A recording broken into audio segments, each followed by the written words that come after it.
The good news is I've had plenty of really, really amazing comments, more so every single day, of men saying, "This is making a difference. I had no idea this was going on." I've had really extreme examples where men have said, "I was a complete jerk to my wife and didn't even realize it." I've had examples where women have reached out saying that their husband was about to leave them until he saw this content, and then sort of had, like, that step back of maybe this isn't what I thought it was, right? Maybe this isn't about her not loving me, caring for me, cheating on me. Maybe she's actually going through a natural phase of life that feels anything but natural, and maybe I need to try to learn a little bit about that. Electric acid. Welcome to season 4 of Transforming 45. I'm your host, Lisa Boat, and this season we're stepping fully into our power. The heat, the hormones, the heartbreak, the healing. This is midlife, raw and redefined. Each episode, you'll hear stories of humans who are rewriting the rules, reclaiming their bodies, their desires, their voices. This is where we stop shrinking, start shining, and remember who the hell we are. Because midlife isn't a crisis, it's an awakening. Let's get transforming 45. Hello, and welcome to this week's episode of Transforming 45. This week, I am really excited to welcome a guest who came to the menopause conversation the way many partners do, by realizing how little he actually knew. Jesse Robertson, known as at Husbands for Menopause, is a husband and father who heard one podcast, asked one honest question online that exposed a real need in the perimenopause menopause space. He doesn't show up as an expert. He shows up as a man learning in real time, discovering that menopause isn't something women should have to go through alone. Jesse, welcome to the show. I'm so glad you're here today. Thank you so much, Lisa. I'm really happy to be here and appreciate the opportunity to talk with you. Yeah. So tell me, what is it that brought you to the menopause conversation? So serendipitous, right? It wasn't a plan. It wasn't something that I decided, this is an obvious need. If I knew this was a need, then I would have already known about it. But I didn't know that this was even a thing. In March of 2025, I couldn't have told you the first thing about menopause. I had never had a conversation with another man about it. I never had a conversation with my wife about it. I've been married for 18 years, 48 years old. And I was listening to a podcast, and the guest was Dr. Mary Claire Haver. And she started to explain on this podcast. And, I was in my commute and I was just like, okay, sure. I don't know who you are. I don't know what this is, but I got nothing better to do. So I'm just going to, let it play out. And I remember just having like a switch flip in the first 5 minutes where I sort of stopped and was like, wait, what did she just say that women are going through? What is this? And, I started listening more intently and clocking these symptoms. And then I started realizing, like, well, wait a minute. Okay. I've seen my wife in the middle of the night while I've been totally bundled up, freezing, and she's got her covers totally off. And I remember like rolling over and looking at her going, that's strange. But at the time I had, so I just sort of shrug it off. And so there's a variety of those types of things, various emotional times or reactions that seemed kind of out of character for her. And as the podcast continued, I also then started to hear about, well, women aren't getting the support from doctors because doctors weren't trained to support them on this. And by the way, nobody talked to them about this, and their moms didn't talk to them about it, and they're not talking to their friends about it. And so I have a 14-year-old daughter, and I started thinking to myself, well, wait a minute, like this can't be her future. Right. I'm realizing this is my wife's present, but this can't be her future. And then there was this sense of this is just totally unacceptable. I don't know how else to say it. Like, this is just totally unacceptable that Thank you. something like this is happening to 1 billion women on the planet, my own wife, the women that I love and care about. None of us have any idea that this is going on. We don't know the first thing about it. And as a husband, it's essentially happening, right in front of your face. And that was before I started to learn about the impact on marriages and relationships. And then, it became an even bigger mission. Because if I'm going to be honest, I think I started with this idea of, well, husbands should probably know about this. So I'm going to start talking to them about what a hot flash is and what brain fog is and that kind of thing. And I really kind of focused on the symptoms because I was thinking, well, at a minimum, if more men knew about this the way that I just learned about it, they would at least be willing to step up and support their wives, be more compassionate, patient, understanding. And that was kind of the beginning. And then I started hearing from more men and hearing from more women. As I started putting myself out there, they started to reciprocate, telling me more stories, insights. I then went and read books and more podcasts and more articles. And the impact that this was having on relationships started to really become obvious. And there's statistics to back it up, but there's just anecdotal stories from, my channels now get about 25,000 comments a month. And most of those are not good, right? They're Huh. positive and they're grateful, but they're also like, hey, this is really painful for me, and this is really painful for my wife, or this is really painful for us, or I had only known this, maybe my marriage would have survived, right? Like, Huh. so once I started hearing about that, I started thinking, okay, I think this mission may be a little bit bigger than just what is a hot flash or what is brain fog or, what is estrogen and why does it matter? This is about talking about keeping, marriages together, keeping relationships together. This is the mental health and the physical health. And it just became obsessed and I've just not stopped talking about it. Which is fantastic. And you hit on something that is really important. So, a lot of people will enter into the perimenopause, menopause conversation at the symptom level. And I Mm. think that that is a space where we're starting to get a little bit more comfortable. We're starting to get a little bit more vocabulary. Although I say that, and then anytime I take one step outside of menopause world, I realize, oh, wait, hold on. We're not quite as far along as I Maybe thought we're we not were. quite there yet. And symptomology is sort of the safest place to start because it's what's happening with the physical. And once you get beyond the symptomology and the physicality of it, it is such a shift in every aspect of our identity. And one of the things I was wondering about that might be a really helpful perspective, and if you can sort of rewind in your mind back before you heard that podcast, but also with a little bit of like what you know now, were there things that were showing up with your partner and in your relationship that you now can see like that was perimenopause, but when you didn't know that was? Were there things that you were noticing, and how was it impacting you in your relationship? Sure. Yeah. Gosh. The list is, as you'd imagine, it feels kind of long now because I feel like I can name, nuances, right? I can go pretty deep. For the average guy, I think I was noticing a lot of the things that they see, right? So there's a shift in intimacy, right? So it's like intimacy is happening. It's just not either as often or it feels harder to get to, right? And you start to think to yourself, well, this is weird. This used to be easier, right? Um, Mhm. Yep. it's not always a flip of a switch. You're not like, oh, I remember the Tuesday when we stopped having sex. It's kind of like you wake up one day and you go, huh, feels like things haven't been quite the same for the last couple of months. And it's almost like you didn't notice it right away as it was happening. And then you kind of clock it later. So that was one. And I learned quite a bit more about that sense and not just, the physiology of it, but really understanding more about the opposites of how men and women think about intimacy and what is required to achieve intimacy and the different headspaces. And, just I remember having a conversation with somebody and they go, yeah, as a man, when you're stressed and overwhelmed, intimacy is actually a solution.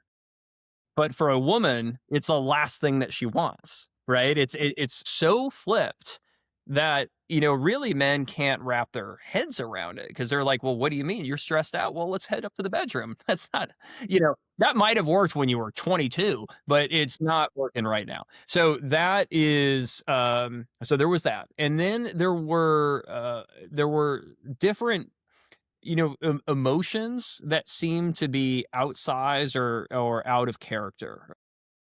And one specifically that I remember, we had to change our health insurance.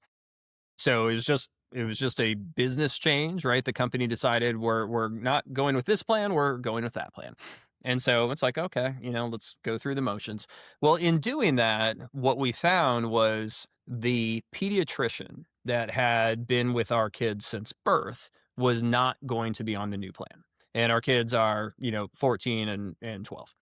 And so my wife completely broke down, and she didn't break down in a kind of like in hysterics. She just broke down in just sadness. And she really is characteristically somebody who often can roll with the punches or can think through a situation or can handle difficult and I remember being in the kitchen when this happened, and I remember just kind of staring at her, not really knowing what to do, because it wasn't that I hadn't comforted her through difficult times in our life, but those had been more, I don't know, expected, or, on par with what I would have at least expected. And so I was thinking to myself, like, do I say anything? Do I ask her? I guess I don't need to ask what's wrong, but do I ask why it's so wrong?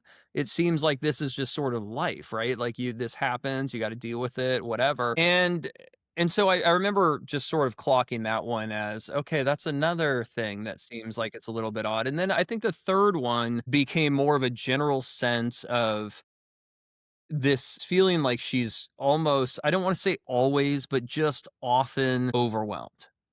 And there became a point, and I know that, and this is where a lot of shame exists in menopause for women. And so I feel terrible to even voice it, because I don't want to be casting that shame. But when I think about the things that I noticed, I would say that she, for a long period of time in our relationship, in the early childhood of the kids, really was the, like, she's got it together. It's never forgetting a doctor's appointment, always on top of the this, that, and the other thing, always picking up the stuff. She would go shopping just in time, so we never ran out of the thing. And then all of that kind of started to unravel a little bit, right? I mean, I remember specifically her just all of a sudden, multiple times, she'd be like, "Oh my gosh, I totally forgot the kids had a doctor's appointment today." I hadn't seen that before, right? Yeah. So, it was all of those things, which I think a lot of men and women are seeing, right? Yeah, and these subtleties are really important to talk about, and they're the ones that are not getting enough airplay, right? So again, going back to we partners start noticing symptoms, right? Like it hits you in the face when suddenly your partner wakes up in a lake of her own making, and you realize like, oh, this is new. Like Yeah, this is right. different.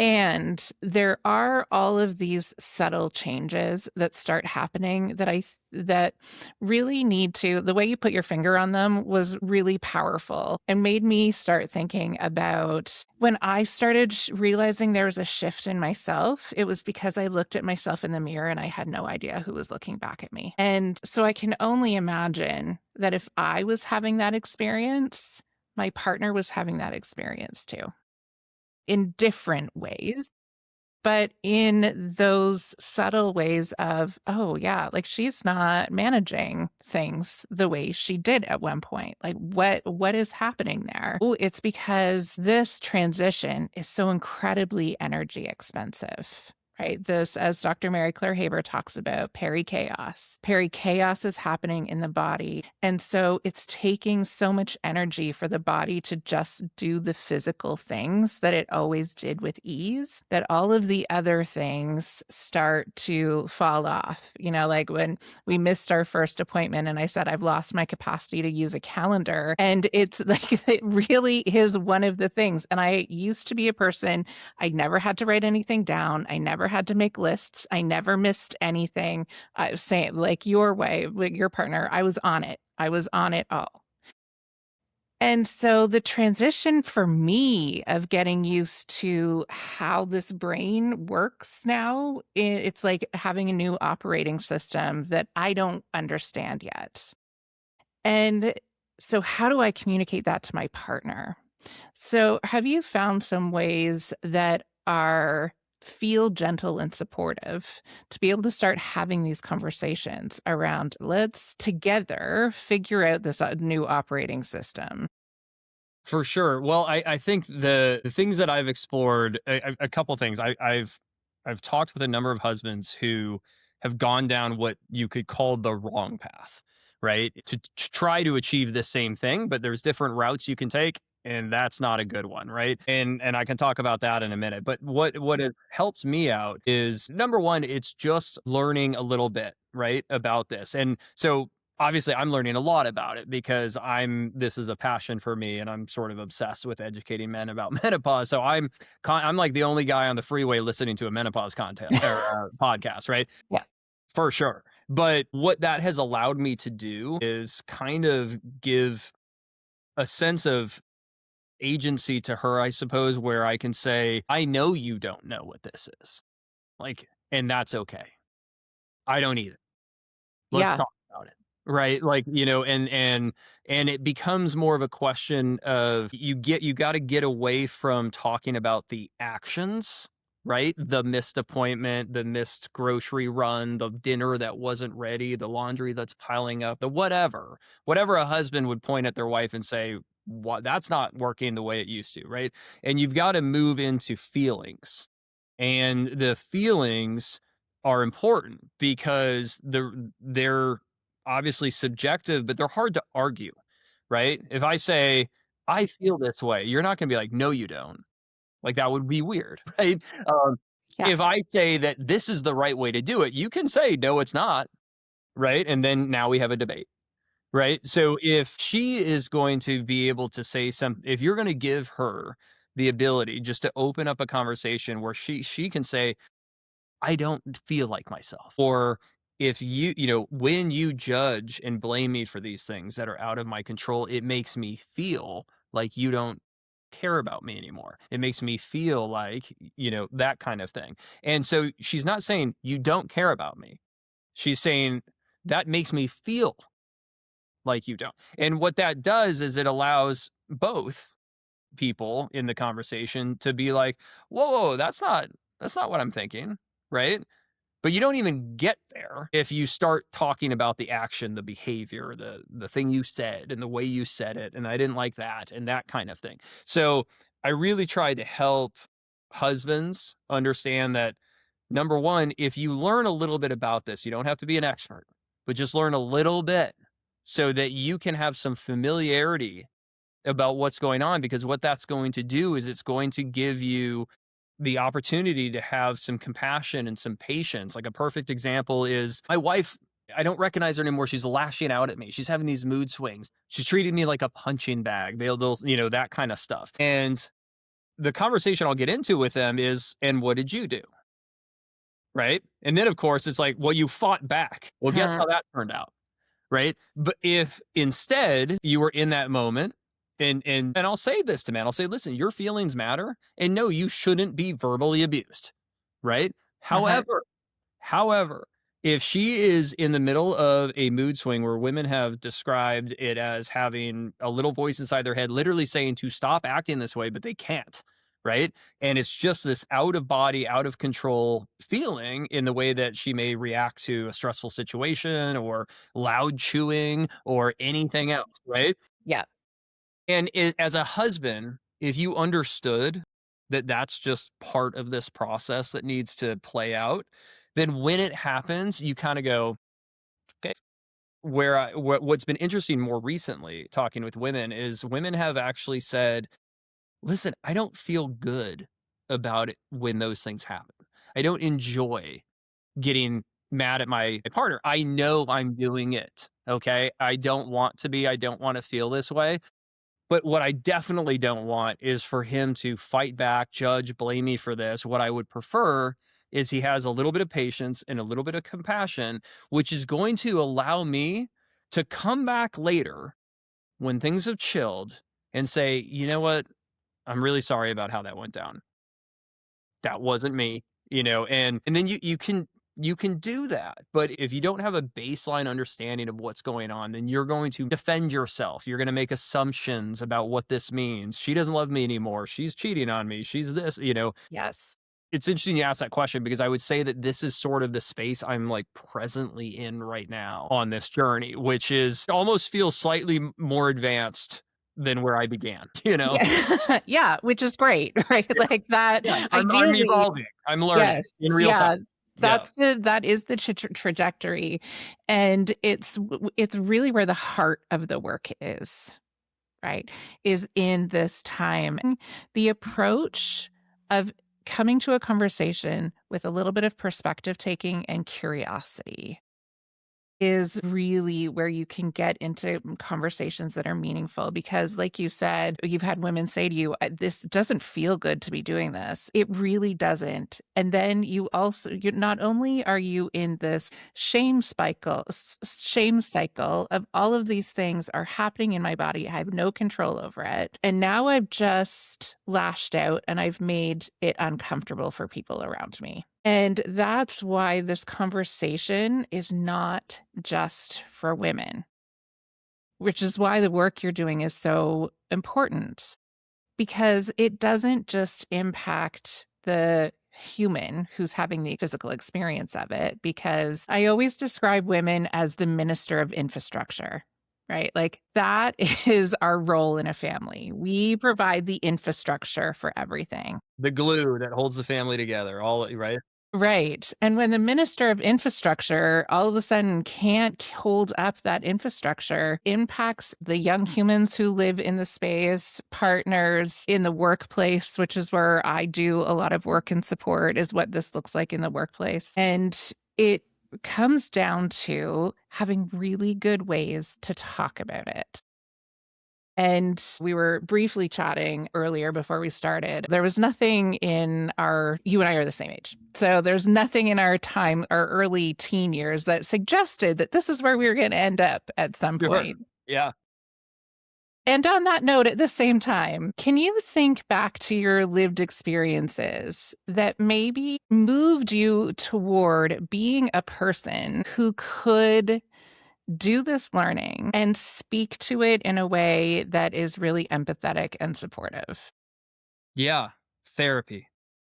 A lot of Okay. it. Yeah. So I may have seen my first therapist 25 years ago, but consistently been in therapy for 8, a little bit of marriage counseling in between, for about a year, but just a lot of personal work, right? Like, it's funny. I'll never forget. So Brene Brown, I'm a huge fan, and I remember she was telling a story where, gosh, I think it was like a road rage incident, or some guy, just stuck his head out the window and yelled at her or something like that. Her response was, "Do your work." It was kind of like, you go do some therapy, go learn about whatever it is that you've got going on, right? Um, For sure, it's changed me as a person. I mean, I'd like to consider myself as always having been a loving, caring person. I grew up in a loving, caring family, but we all find our way sort of in and out of things. And I had unsort of beknownst to me amassed a variety of different ways in which I would see or handle things that was not healthy. And I just didn't really know it. So interestingly enough, a number of years before present day, I had been getting a PhD in emotional intelligence and empathy and compassion and acceptance and letting go and all of these really important concepts that you just don't always naturally have. You kind of have to learn. And I had really learned them. Therapy for me is sort of like physical therapy. A physical therapist will spend an hour with you and then expect you to go, do the exercises. And then when you come back a week later and you didn't do anything at home and you're like, I don't feel any better. They're like, and so I did the work in the off season, you know what I mean? And mhm. Yeah. so my therapist has actually said to me even recently, you're such an example of what I would want out of a patient, somebody who comes, somebody who's got a lot of work to do, but somebody who's willing to do the hard work. And now we're at a point where you can really see how that's benefiting. And what's interesting about that is recently with Husbands for Menopause, When she first saw that, which wasn't all that long ago, when she first saw that, her response wasn't, "Oh, that's so cool. This is such an important need. You know, the world needs to hear this. Men need to be involved." She literally, like almost with tears, she goes, "I am so proud of you. I'm so because the guy I met would never have been able to do this. You know, just wouldn't have had the the abilities, wouldn't have what it's going to take to get out there and try to tell this story and make this connection from a place of wanting to do good and make a difference. It was a really awesome personal circle, you know, so to speak, Yeah. beyond just what this really represents. I think as far as what the need is, this is really for me, it's also being self-reflective. It's kind of like a proof of you really have become somebody else, Yeah. somebody you can be proud of. And so it's been really fulfilling for me on a number of levels. Yeah, it's thank you for sharing that story because it is a reminder. So a lot of the work I do, I call finding the magic in menopause because for women, it's this like call back to the body, right? So it's an opportunity. I like to Mhm. position this time as it's an opportunity. And in listening to your reflection it's an opportunity not just for me. It is an opportunity not just for the woman in this situation to have this really reflective time around what do I want the next third of my life to really look like? And if I'm a person who's in a relationship, it could be, and how do I want this relationship to move forward? So it can be a really powerful time of coming back together in new and different ways because there also tends to be a lot of life transition that is happening at this time. So you said your kids are 12 and 14. Mine are, I have to take a deep breath before I say this every time. My oldest is 21 and my Okay. youngest is 19. Okay. And so and last year, my husband and I became instant empty nesters. My oldest took a gap year, my youngest did not, and they both started university at the same time. And instantly our house was empty. And emotionally, that was hard because I'm physically going through all of these transformations and I'm grieving the role that I played for, 20 years and the trajectory of my life. I always had been thinking like the strive was graduate from university, get a career, start the family, right? And all of a sudden, I blinked and was on the other side of everything I had ever imagined for my life. And so the question becomes, what now? And what is the conversation you're hearing with men around that and how we start reimagining ourselves at this time? I think the biggest with this lens too is something I've actually called this in some posts the decade of chaos because I started looking at what was interesting. You know, we know that perimenopause can happen mid, even early 30s, but average age is 40. And then there's a 4 year period, let's say, where those symptoms are climbing and becoming more and more difficult and more prevalent as, you know, her egg supply is going down and the hormones are fluctuating even more wildly.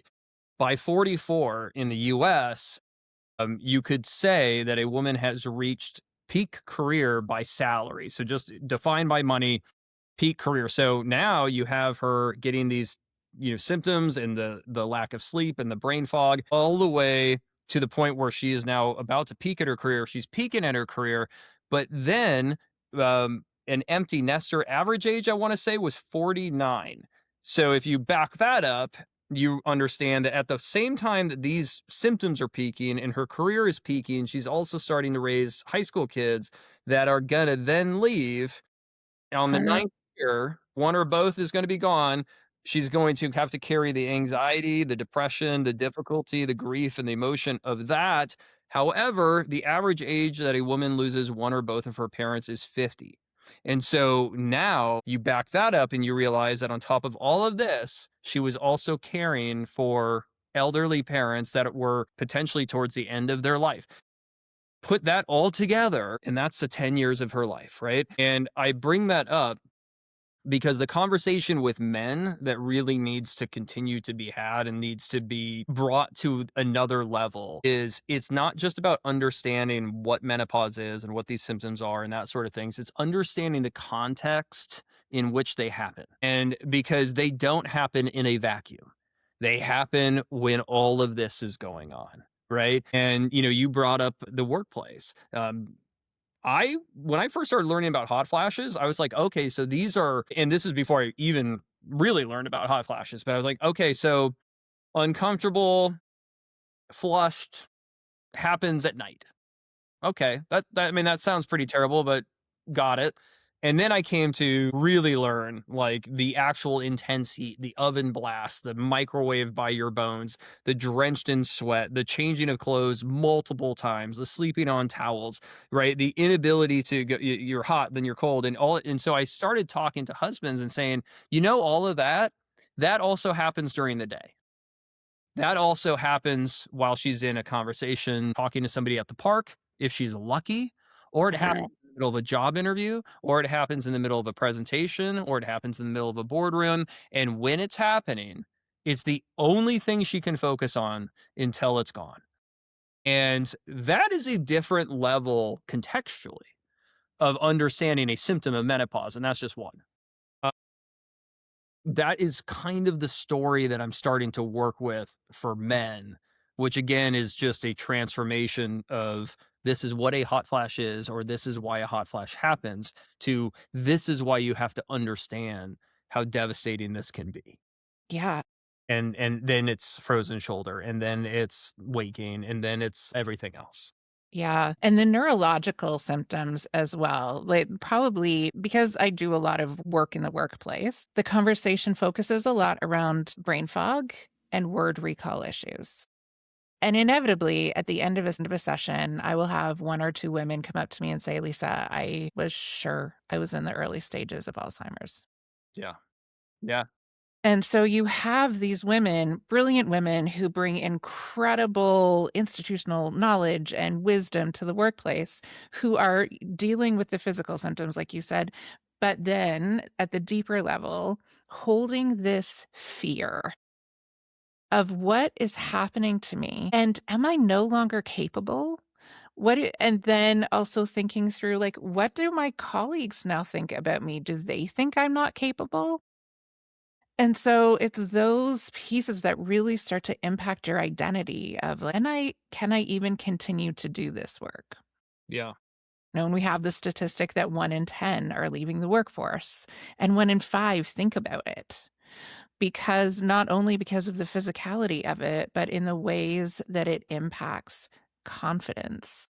And the way we have always seen ourselves is changing. And what are you finding men's response to the conversations that you're having? It's the long road that we're on. It really is. I say this sometimes. I say, as much as I've learned about menopause, I've learned about men. I've learned about men. I've learned things that women have known for a long time, but I didn't know. Right. And one of the things that I've learned is it's not, I wish it was just the jerks, right? Because jerks are jerks and jerks exist. Cool. Go be a jerk. But unfortunately, the reality is the sort of is I don't know if this is really as big of a deal as it sounds, or I don't know if this is even real, or are you kind of making this up, or is this kind of an excuse because you don't want to? That's actually coming from otherwise pretty nice guys. They can't totally conceptualize this because it doesn't relate to anything. You have to go to those guys and be like, okay, so when you go to the doctor and you've got an issue and the doctor knows exactly what that is and exactly what to do for you and then it helps and then you're good. That's not what her experience is. Right. And it's kind of you have to start positioning these opposites to try to help guys understand. And it even goes so far as to say, okay, when your oil goes down in your car, okay, and the engine still runs, but it just doesn't run quite as well. But then you can go get more oil and then everything's fine. That's like estrogen for her, but she doesn't get to necessarily go get more. right? HRT isn't always the answer, or not all women can qualify for it, right? So it's this contextual understanding married with this sort of, let me try to help you understand what this looks like in relation to what your life experience is. And the good news is I've had plenty of really, really amazing comments, more so every single day, of men saying, this is making a difference. Thank you for telling me about this. I had no idea this was going on. I've had really extreme examples where men have said, I was a complete jerk to my wife and didn't even realize it. I've had examples where, women have reached out saying that their husband was about to leave them until he saw this content, and then sort of had like that step back of, maybe this isn't what I thought it was, right? Maybe this isn't about her not loving me, caring for me, cheating on me. Maybe she's actually going through a natural phase of life that feels anything but natural. And maybe I need to try to learn a little bit about that, right? Like, those things are happening. And also well, I'm just going to trade her in for somebody younger.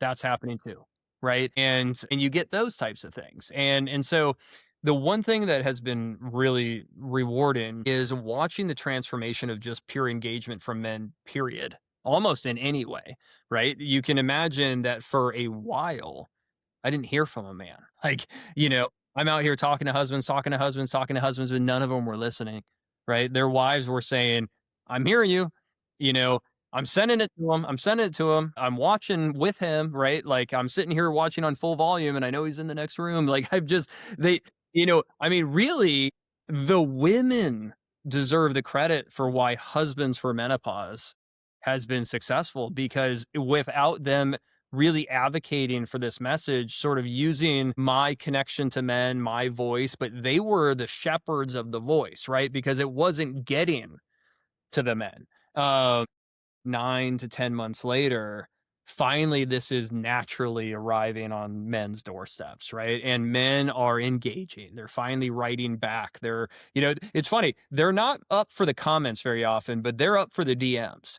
And, Okay. and so I get direct messages. It's almost like they didn't want anybody to know they had a question. Women are screaming from the rooftops in the comments, and guys are like, I'm just going to talk to you on the side. So, which is fine. And I do talk with them, and I do go back and forth with them, and I really do try to spend some time on thoughtful responses. I created a guide that you can download from the link in my bio, which is really compilation of, here's what I know so far. Right? Here's kind of what I think as a husband you should understand, knowing that you don't need to go nearly as deep into this as I have. But here are the, 7, 8, 9 things that I think, if you knew something about these, right, a paragraph's worth of information in a way in which I can explain it to you from the way in which I've come to understand it, I think you can strengthen your relationship, and I think you can support your wife, and I think that you can get through this. And so the interaction with men has become, more frequent, stronger, more positive, right? Because, the first men that finally did come out weren't the nice guys. Yeah. They Yeah. nice guys are now starting to show up, right? And so, and it's funny because there's a little bit of skepticism. There will be some guys who, they'll send me something and go, all right, fine. So I need to care, but like, what else? Like, what else you got? Right. And then I'll send them back a long response that really is unique to them and thoughtful about what they've shared. And then they'll write back and go, whoa, I didn't think you actually really cared. Yeah. Yeah, that's the point, man. Like, it's almost like they have so little faith in their own species, like in their own kind, that they can't even wrap their heads, like, women can't wrap their heads around a man that cares, let alone a man wrapping their heads, right? And so Yeah. everybody's kind of figuring this out, in real time. And so, yeah, it's been incredible to be part of, and that guide will probably not look like it does now in 3 months, because I will have learned more things. My content comes from interactions like this, right? I learn something, I hear something, something resonates with me, and I have this sense of, well, I'm just going to go tell the guys, right? And Yeah. and that's Which is kind Which of is what I did. exactly what needs to happen. And the last thing I'm wondering about is how do you think this is going to impact how your children experience this? Because you and your partner are being models for how to talk about this, for how to move through this time. Do you see them like taking that in, and how do you think it might be different for them? Yeah, I do. And I think, I mean, it's amazing. I've got a 12-year-old son who has asked questions about menopause. I mean, imagine that, right? 14-year-old daughter who's very aware of what I'm doing and what it is and that sort of, there's already no way that they repeat what their mom's reality is, right? Or has been. There's already no way because they already know at 14 and 12. Just that alone is a huge difference. And then imagine the conversations and the experiences that they have over the next 20 years, right? Between now and then. So them as individuals, I can feel real confident that they're going to be in a much better place.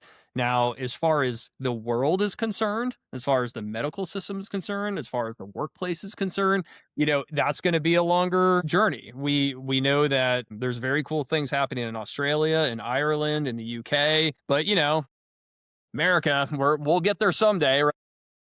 I mean, we're trying to get Canada's right there with you. We're in similar we're in right. So I mean, so you see the progress starting to take place. You hear everything going on in social media, what Oprah talks about, what Drew Barrymore talks about, what Halle Berry talks about, what Dr. Mary Claire Haver talks about, Tamsin Fidel talks about, right? There's those voices are out there. The only big breakthrough that kind of needs to happen is that those voices are loud, big voices within their own space, but they're not necessarily loud, big voices within space, right? And that's kind of and I think the workplace will be one of the places that changes this.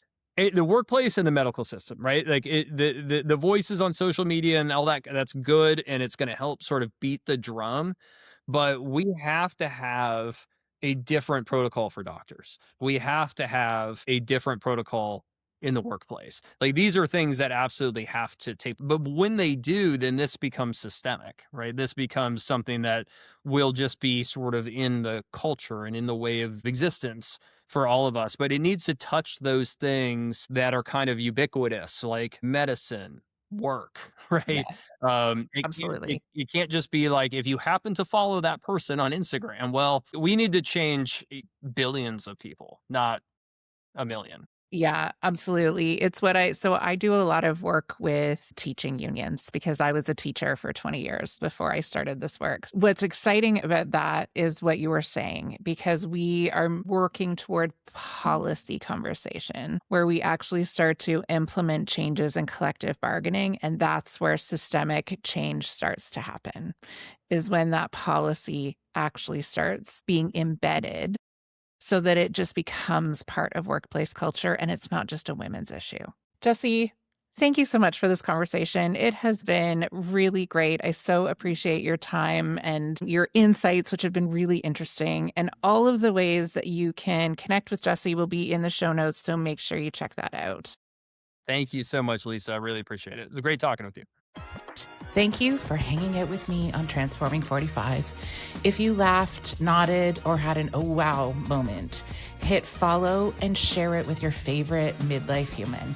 Find me on Instagram at @lboat and keep those transformations coming. Electricast.